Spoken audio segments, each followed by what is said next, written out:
तैयार रहिए। स्टार्ट।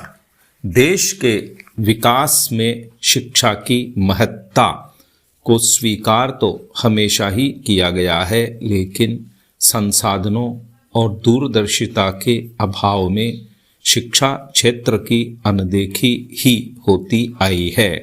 शिक्षा क्षेत्र पर जितना ध्यान केंद्रित किया जाना चाहिए था, किया नहीं जा सका है। यह ऐसा क्षेत्र है जिसमें आज़ादी के 75 साल बाद भी प्रयोग ही किए जा रहे हैं। कभी गांव-गांव स्कूल खोलने की बात होती है तो कभी छोटे छोटे स्कूलों को बड़े स्कूल में मिलाकर खर्च बचाने की।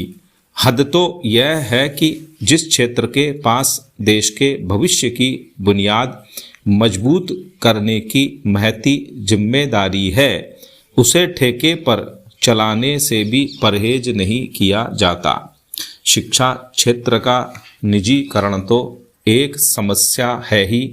सरकारी स्कूलों के लिए भी ठेके पर शिक्षक नियुक्त करने का चलन कई राज्यों में दिख जाता है।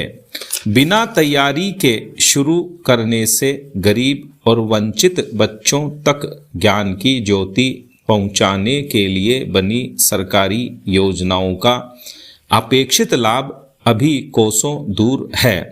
अब नीति आयोग ने फिर शिक्षा व्यवस्था में बड़े बदलाव की सिफारिश की है, जिसमें बड़ी संख्या में स्कूलों को मर्ज करने और शिक्षकों की नियुक्ति प्रक्रिया को तर्कसंगत बनाने का सुझाव दिया गया है।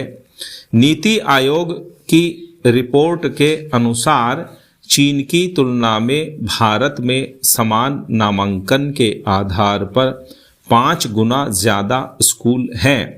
कई राज्यों में 50% ऐसे स्कूल हैं जहां 60 से भी कम नामांकन है। देश भर में 10 लाख से अधिक शिक्षकों की कमी है। कई राज्यों में शिक्षकों के 30 से 50% पद खाली हैं।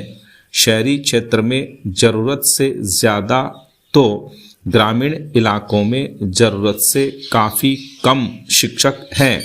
ऐसे स्कूलों की तादाद भी हज़ारों में है जहां संस्था प्रधान ही नहीं है।